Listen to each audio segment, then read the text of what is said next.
The morning sun glinted off the metal barriers as 73-year-old Margaret Sullivan made her way slowly through the crowd at Davis Air Force Base.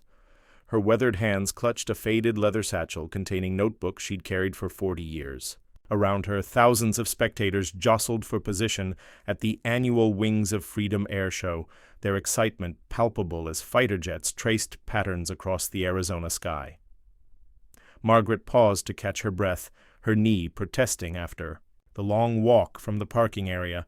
She'd driven 4 hours from her small apartment in Phoenix just to be here today, just to see the aircraft that had defined her life.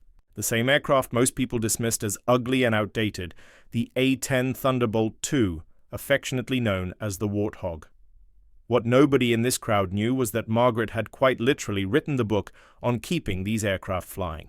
Hidden in her satchel were the original maintenance manuals she'd authored, procedures that had saved countless aircraft and lives over 5 decades. But to everyone here, she was just another elderly woman who'd gotten lost at a big event. "Excuse me, ma'am." A sharp voice cut through her thoughts. A man in his 40s wearing an airshow staff vest stood before her, his expression impatient. His name tag read, Bradley Thompson, Operations Manager. Behind him, a younger staff member named Derek watched with barely concealed amusement. "This area is restricted for VIP viewing," Bradley continued, his tone condescending as he took in her simple cotton dress and worn cardigan. "General public needs to stay behind the yellow barriers over there." Margaret glanced at the yellow barriers, 50 yards away where crowds pressed together like sardines. From there, she'd barely be able to see the aircraft, let alone the maintenance demonstrations she'd specifically come to watch. "I understand," she said quietly, "but I was hoping to get a closer look at the A-10 maintenance procedures. See, I have some experience with—" "Ma'am?" Bradley interrupted, his voice growing louder as nearby spectators began to stare. "I'm sure you're very enthusiastic about airplanes, but this area is for industry professionals and special guests only.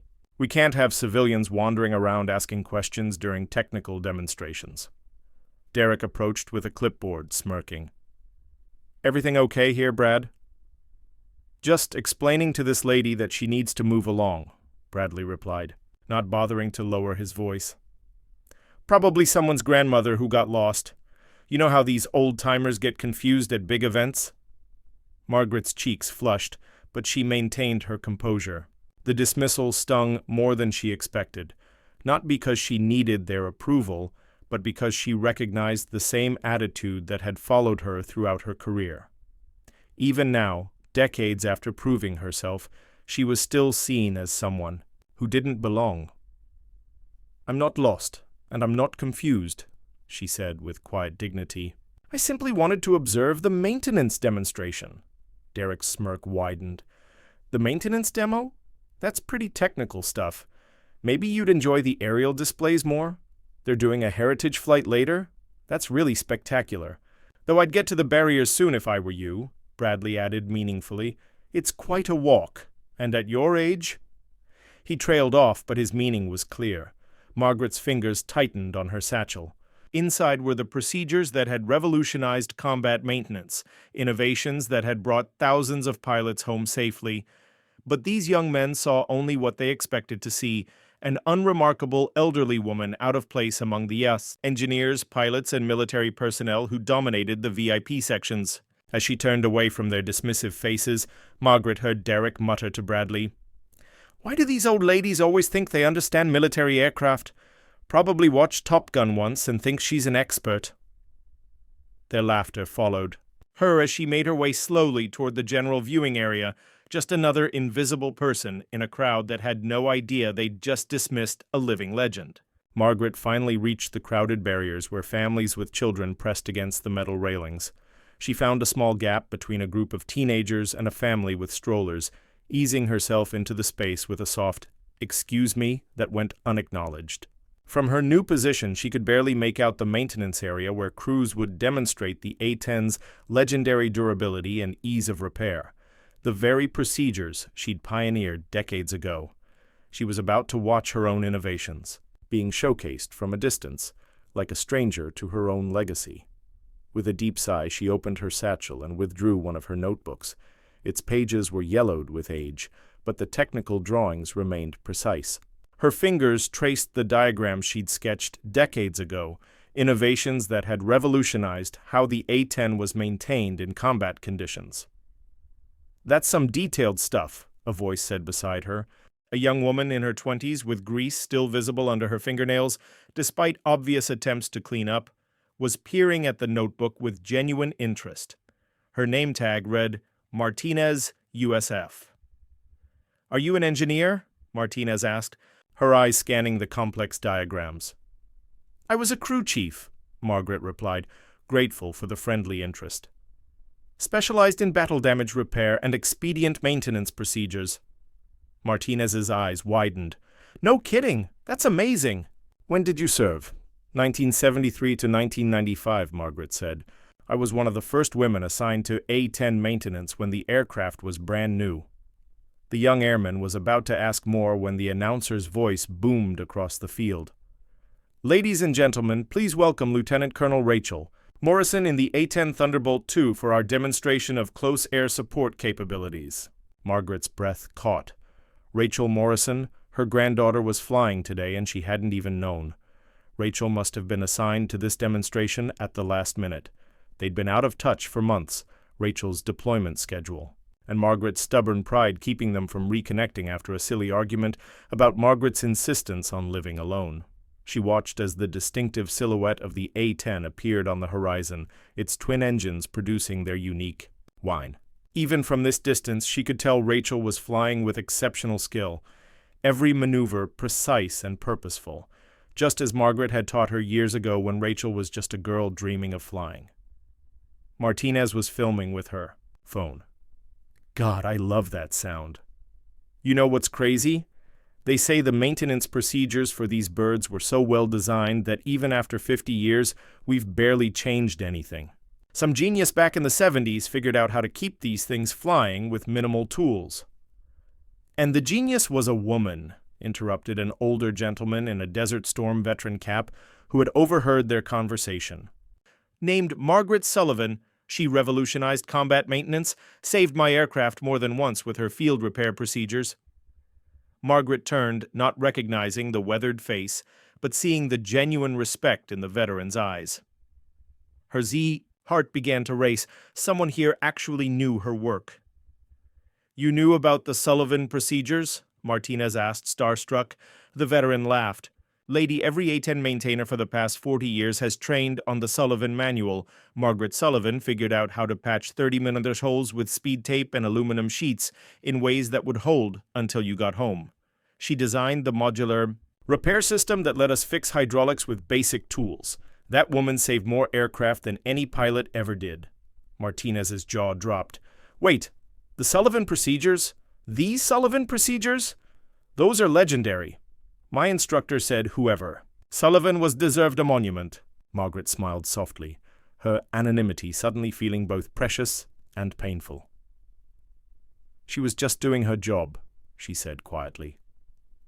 The veteran studied her more closely, his eyes widening as recognition began to dawn. But before he could speak, Bradley Thompson's voice crackled over a nearby speaker as he coordinated with the maintenance crews. "All right, people, let's make this look good for the crowds. Remember, we're showing them 21st century maintenance excellence, not the Stone Age procedures from back when women thought they could turn wrenches." Several people in the crowd shifted uncomfortably at the comment. Martinez bristled visibly. "What a jerk. Some of the best mechanics I know are women." But the veteran wasn't paying attention to Bradley's commentary. His eyes remained fixed on Margaret, pieces of a puzzle clicking together in his mind. The age, the knowledge, the way. She'd spoken about just doing her job. Exactly the kind of humble response he'd expect from the legend herself. "Holy," he whispered, his voice barely audible above the crowd noise. "You're her. You're Margaret Sullivan?" Before Margaret could respond to the veteran's recognition, the A-10 roared overhead for its first pass. She watched her granddaughters, precise flying with a mixture of pride and heartache, wishing they hadn't let their stubborn Sullivan pride keep them apart for so long. On the field below, the maintenance demonstration was being set up. They were preparing to show a battle damage repair scenario using procedures Margaret knew intimately because she'd created them in a cramped hangar in 1974, working through the night to solve problems no one thought could be solved. "Ma'am," the veteran said urgently, pulling out his phone, "does Colonel Morrison know you're here? That's your granddaughter flying, isn't it?" Margaret shook her head. "We haven't spoken in months. I didn't even know she was flying today." The veteran's weathered face showed a mixture of disbelief and determination. "My son works air traffic control here. Let me make a call." "No, please," Margaret protested. "I don't want to cause any disruption." But the veteran was already dialing, speaking rapidly into his phone. Around them, more veterans had overheard the conversation and were gathering. Word was spreading like wildfire through the crowd. "Margaret. Sullivan. The Margaret Sullivan is here. The woman who wrote the book on A-10 maintenance." Within minutes, Margaret found herself surrounded by veterans and active duty personnel, all expressing gratitude and sharing stories. A crew chief from Iraq told how her manual had been the only thing that kept their aircraft operational during a sandstorm that grounded everything else. A pilot missing his left arm shared how her procedures had gotten his shot-up A-10 back to base when everyone thought it was unflyable. Martinez was recording everything, tears in her eyes as she realized she was standing next to a living legend. "Chief Sullivan," she said, her voice shaking with emotion, "everything I know I learned from your manual. You saved my career before I even started it." Bradley Thompson's voice came over the speakers again, now clearly irritated.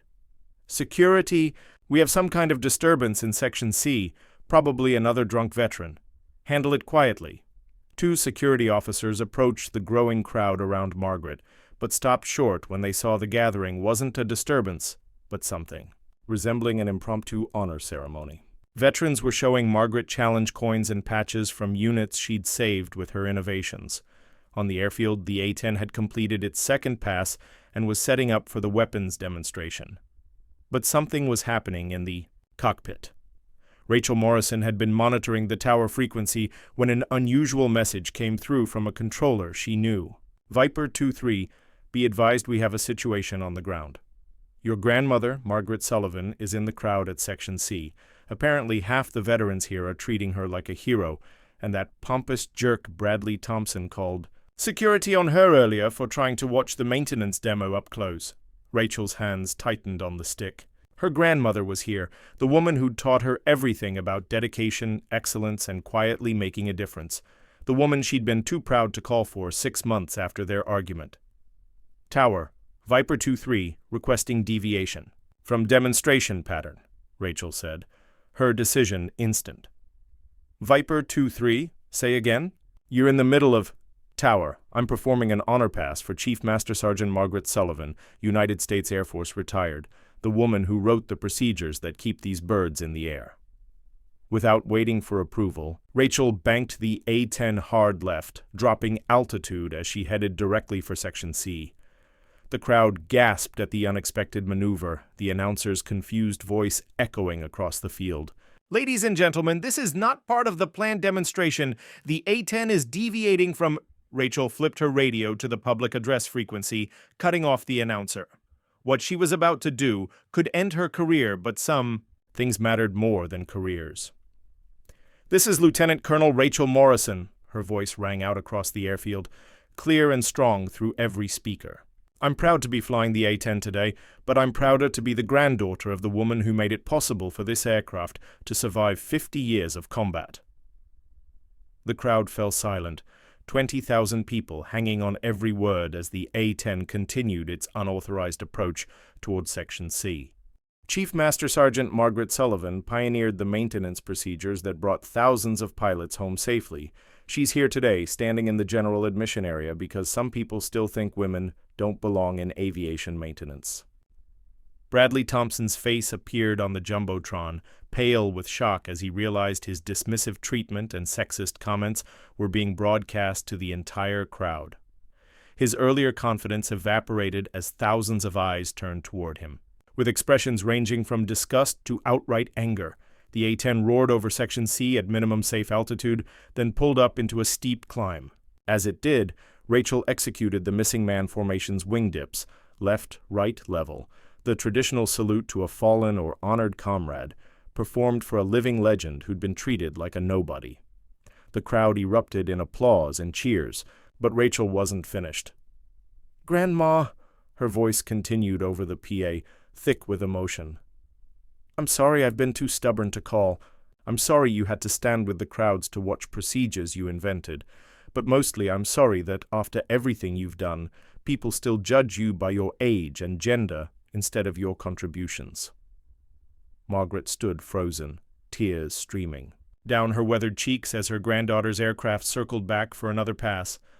The veterans around her snapped to attention as one, rendering perfect salutes. Martinez was openly sobbing, her phone still recording what would become the most watched military tribute video in social media history. Security officers cleared a path as base leadership, alerted to the situation by the very public display, rushed toward Section C. The base commander himself, a 2-star general, personally helped Margaret through the barriers. "Chief Sullivan," the general said formally, his voice carrying the respect of someone who knew exactly who she was. "I apologize for how you were treated today. Would you honor us by joining me in the VIP section? Your granddaughter will be landing soon, and I believe there are several thousand people who'd like to thank you properly." As Margaret was escorted to the front, the same area she'd been, barred from an hour earlier, Bradley Thompson tried to intercept them, his face flushed with panic. "General, I had no idea who she was," he stammered. "She didn't identify herself as—" "Mr. Thompson," the general cut him off coldly, "she shouldn't have needed to. Every person at this event deserves respect. The fact that you dismissed a veteran, any veteran, based on age and gender tells me you're in the wrong position. Clear out your desk. You're done here." The maintenance crews who'd been preparing their demonstration stood at attention as Margaret passed. Several had tears in their eyes, recognizing that they were in the presence of the woman whose innovations had shaped their entire profession. "Chief Sullivan!" one called out, his voice cracking with emotion.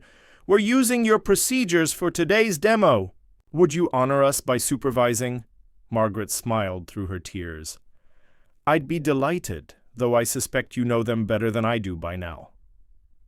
As Rachel's A-10 landed and taxied toward the VIP area, the announcer's voice returned, now filled with emotion and proper reverence. "Ladies and gentlemen, we've just witnessed something extraordinary. Chief Master Sergeant Margaret Sullivan, the woman who revolutionized A-10 maintenance and saved countless lives through her innovations, has been with us all along. She's the reason these aircraft have survived every conflict for 50 years. She's the reason pilots trust their maintenance crews completely. And she's been standing in our general admission section because she was told she didn't belong near the aircraft she helped make legendary." The applause was deafening, a sound that seemed to shake the very ground beneath their feet. The A-10 came to a stop directly in front of the VIP section. When Rachel shut down the engines and popped the canopy, the sudden silence felt profound after the thunderous roar. She descended the ladder in record time, not bothering with military protocol or ceremony. She simply ran to her grandmother and wrapped her in a fierce embrace. "I'm so sorry," Rachel whispered, her voice breaking. "For everything. For not calling, for not making sure you had proper access, for letting you stand in that crowd when you deserve a parade." Margaret held her granddaughter tightly, feeling the weight of their months-long silence finally lifting. "You just gave me something better than any parade, sweetheart." Martinez had somehow made it to the front of the crowd, still filming with shaking hands. "Chief Sullivan!" she called out, her voice thick with emotion. "I'm Airman First Class. Martinez, I'm a maintainer on the A-10s. Everything I know I learned from your manual. Could I shake your hand?" Margaret extended her hand, but Martinez surprised her by snapping to attention and rendering a perfect salute instead. Within seconds, every military member in sight was saluting, creating a sea of raised hands, honoring the woman who'd been invisible an hour before. The base commander approached gently. "Ma'am, we've set up a microphone if you'd be willing to say a few words, but no pressure." "If I've been silent for too long," Margaret interrupted, her voice growing stronger, I think it's time I spoke up. She approached the microphone, looking out at 20,000 faces.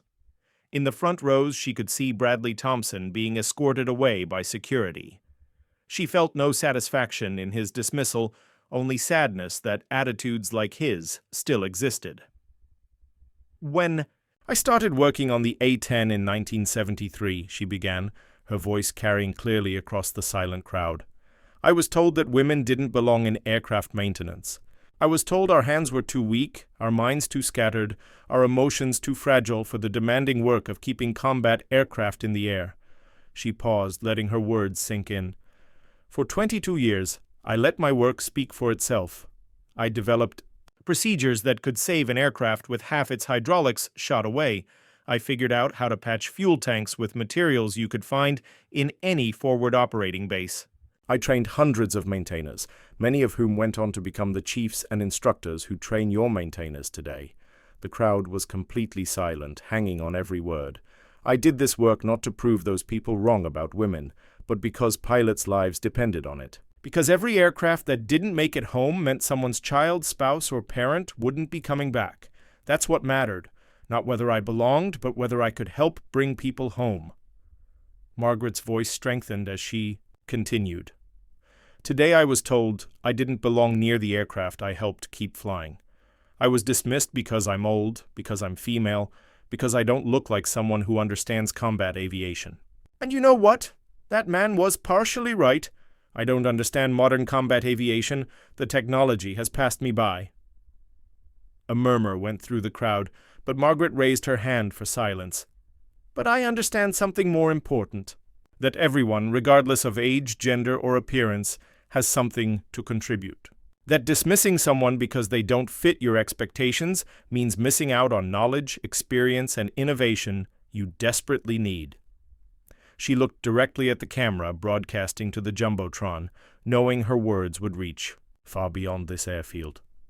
To every young woman watching who's been told she doesn't belong in a technical field, to every person who's been dismissed because of how they look rather than what they know, remember this. Your work will outlive the prejudice. Your contributions will matter long after the people who doubted you are forgotten. Don't waste energy fighting to prove you belong. Just do the work. Excellence speaks louder than any argument. The applause started slowly, then built to a thunderous roar that seemed to go on forever. As the applause finally died down, veterans who'd benefited from Margaret's procedures began pressing forward. They formed an impromptu line, each wanting to share their story with the woman whose innovations had saved their lives.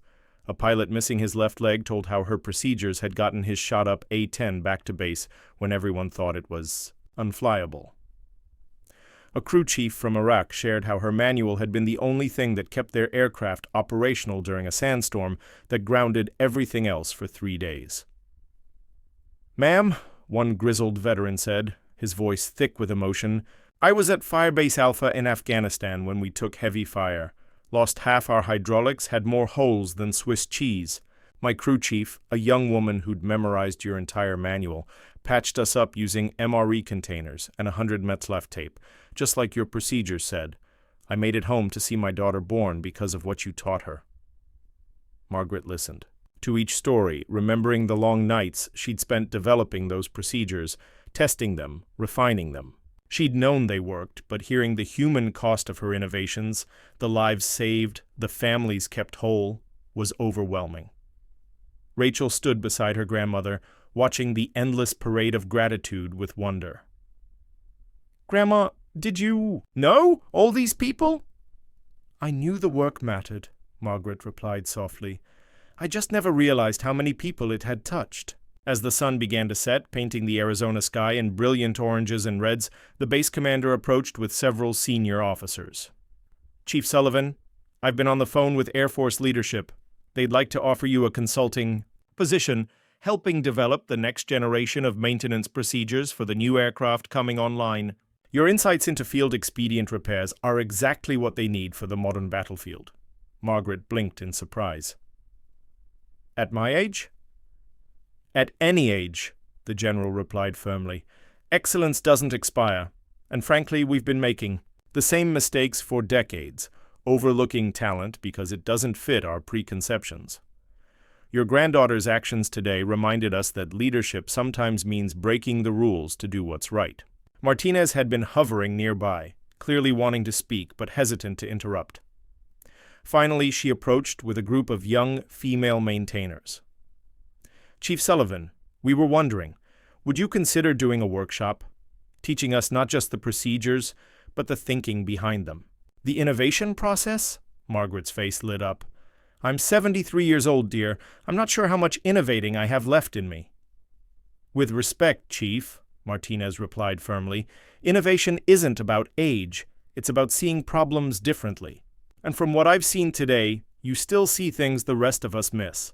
Rachel squeezed her grandmother's shoulder. "She's right, Grandma. You've still got work to do." As the crowd began to disperse and the airshow wound down, Margaret found herself at the center of a celebration she'd never expected. The woman who'd been turned away from the VIP section that morning was now surrounded by people who understood her true value.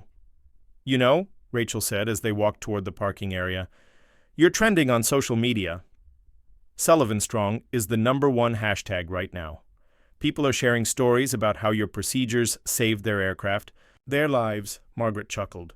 "I don't understand any of that hashtag business, but if it helps one young woman believe she belongs in a maintenance hangar or a cockpit or anywhere else she wants to be, then I suppose it's worth it." The day that had started with dismissal and invisibility was ending with recognition and purpose. But what mattered most to Margaret weren't the cameras or the trending hashtags. It was the reconciliation with her granddaughter and the knowledge that her work would continue through. A new generation of maintainers who understood that excellence has no gender or age requirements. 3 weeks later, Margaret Sullivan stood before a packed auditorium at Davis Air Force Base, wearing maintenance coveralls for the first time in decades. The workshop she'd agreed to conduct had drawn maintainers from across the country, young and old, male and female, all eager to learn from the woman whose procedures had become legendary. Martinez sat in the front row, notebook ready, hanging on every word.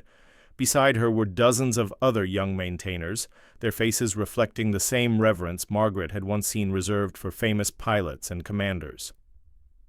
"The first thing you need to understand," Margaret began, her voice carrying clearly through the room, "is that innovation born from necessity is different from innovation born from curiosity.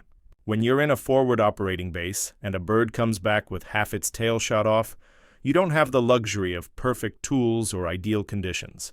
You have what's in your kit and what you can improvise." She moved to a damaged A-10 panel they'd brought in for demonstration. "This is the same type of damage I first encountered in 1974. Back then, the official procedure was to replace the entire panel if you had a replacement, which we usually didn't. So I had to figure out how to make it airworthy with aluminum sheeting and speed tape." Her weathered hands moved over the metal with the sure touch of someone who'd done this thousands of times. "See this stress pattern?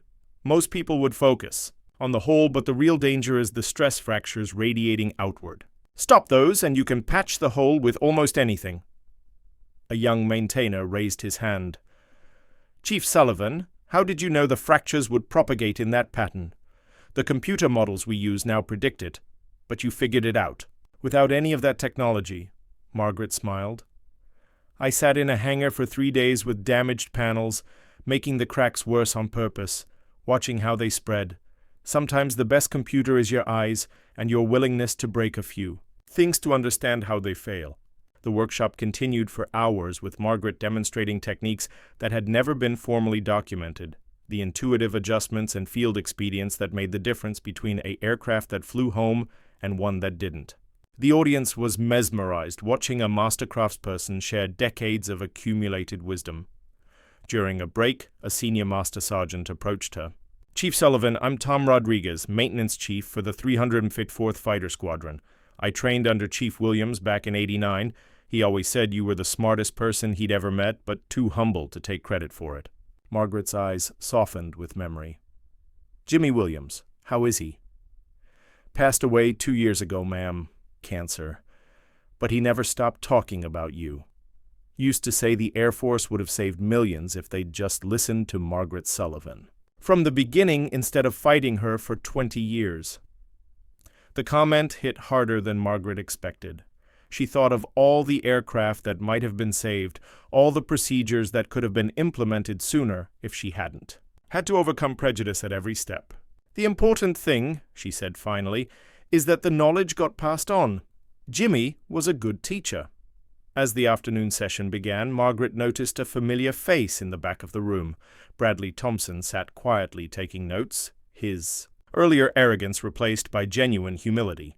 When their eyes met, he nodded respectfully, a gesture Margaret returned. During the final demonstration, Margaret was showing how to fabricate a hydraulic coupling from standard hardware when Martinez asked the question that had been on everyone's mind.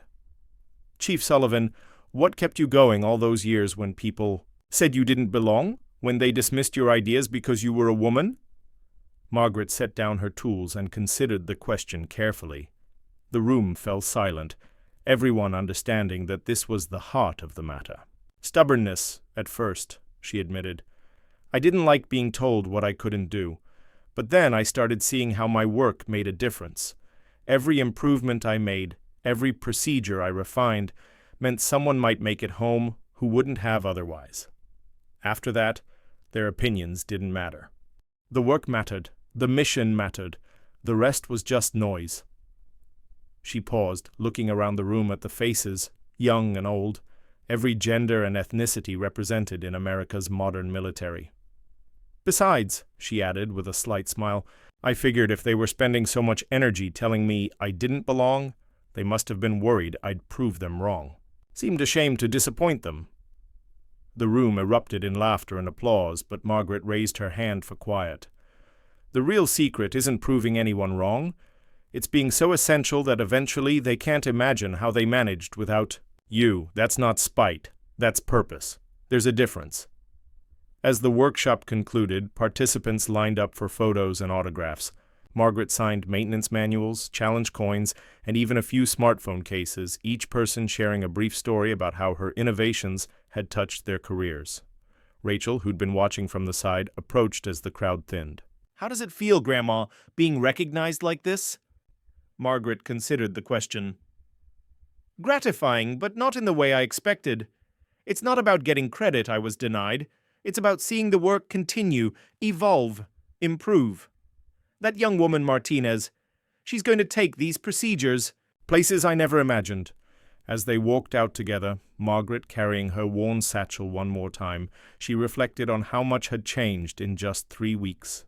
The invisible woman had become very visible indeed, but the real transformation was in how the Air Force was looking at itself, questioning assumptions, valuing contributions regardless of their source.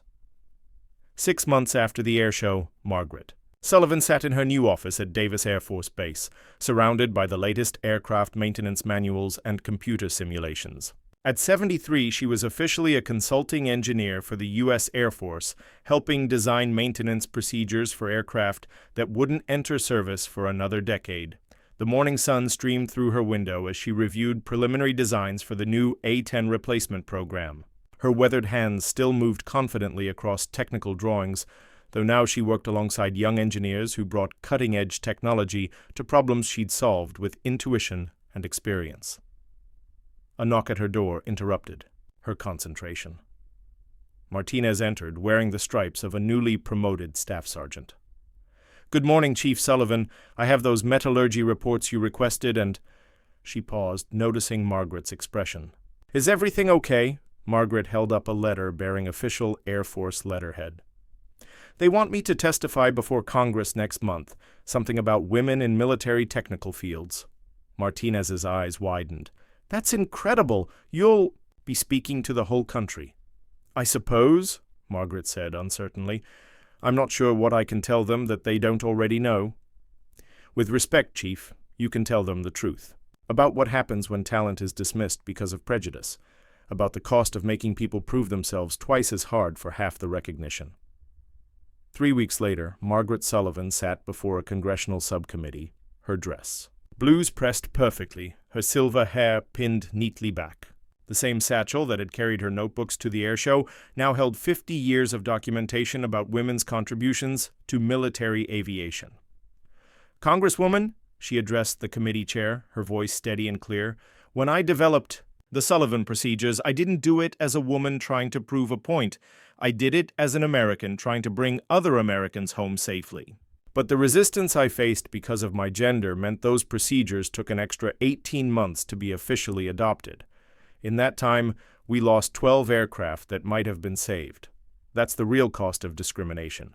Not hurt feelings, but lost lives and wasted resources. The testimony made headlines nationwide. Within 6 months, the Air Force had launched the Sullivan Initiative, a program designed to identify and eliminate gender bias in technical fields. Margaret became its first director, working with young maintainers like Martinez to ensure the mistakes of the past weren't repeated.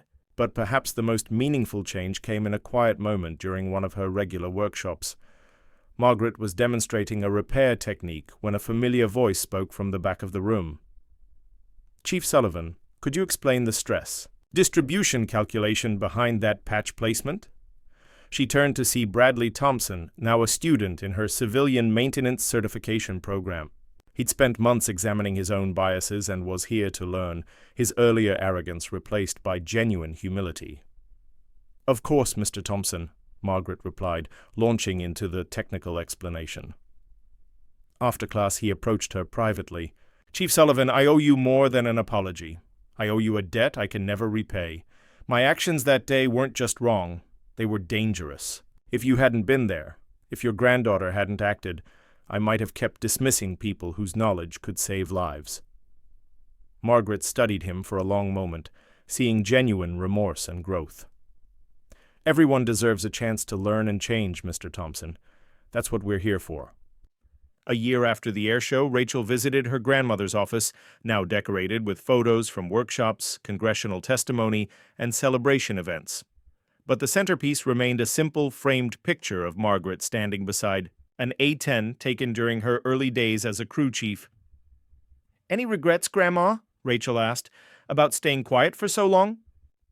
Margaret considered the question, watching through her window as young maintainers worked on aircraft using procedures she'd developed half a century ago. "I regret the delay," she said finally. "All those years when my voice might have helped other women, other dismissed talents, find their place sooner, but I don't regret the work itself. Every aircraft that made it home, every pilot who lived to see their family again, that was worth everything." Rachel smiled, understanding flowing between them. "And now? Now I have a second chance to make a difference. Not just in the work, but in changing how we see each other." Margaret gestured toward a photo on her desk showing Martinez receiving an Innovation Award for improvements to the Sullivan procedures. "That young woman is going to revolutionize maintenance in ways I never imagined. The difference is she won't have to fight for recognition while she does it." As the sun set over Davis Air Force Base, painting the sky in brilliant oranges and reds, Margaret reflected on the journey from that humiliating morning when she'd been dismissed as just another confused old woman. The transformation hadn't just been in how others saw her, it had been in finding her voice again, in refusing to let talent be wasted because it didn't fit someone's narrow expectations. In the distance, an A-10 was taking off for a training flight, its distinctive engines singing the song Margaret knew by heart. The Warthog was still flying, still fighting, still saving lives, and now everyone knew that Margaret Sullivan was a big reason why. The invisible woman had become a beacon, showing others that excellence has no expiration date and no gender requirements. But more importantly, she'd learned that sometimes the most powerful response to being told you don't belong is to become so essential that the world can't imagine functioning without you. Margaret Sullivan had done exactly that, one procedure, one saved aircraft, one life at a time, and at 73 years old, she was just getting started on her second act. The phone on her desk buzzed with a text message from Martinez. "Chief, the new hydraulic patch procedure just saved an F-35 that would have been grounded for weeks. The pilot sends his thanks. P.S. My little sister just enlisted. She wants to be a maintainer. Says Margaret Sullivan showed her that women belong wherever excellence is needed." Margaret smiled, remembering her own words from that day at the air show. "Your work will outlive the prejudice. Your contributions will matter long after the people who doubted you are forgotten." She was living proof that it was never too late to step out of the shadows and claim your place in history. Sometimes the most important battles aren't fought in the sky, they're fought on the ground by people who refuse to accept that they don't belong. And sometimes, if you're very lucky, your granddaughter will make sure the whole world knows exactly who you are and what you've contributed. The Kiana warthog disappeared into the distance, its engines fading to a whisper. But Margaret Sullivan's legacy would thunder on for generations to come, carried forward by every maintainer who used her procedures, every woman who refused to be dismissed, and every person who learned that belonging isn't granted by others. It's earned through excellence, dedication, and the quiet determination to do the work that matters, regardless of who thinks you shouldn't be there. The invisible woman had finally stepped into the light, and the world was brighter for it. If you enjoyed this story, don't forget to hit the subscribe button and become a part of our Everyday Life Stories community. Where are you watching from? Drop a comment below. We love hearing from our amazing viewers around the world.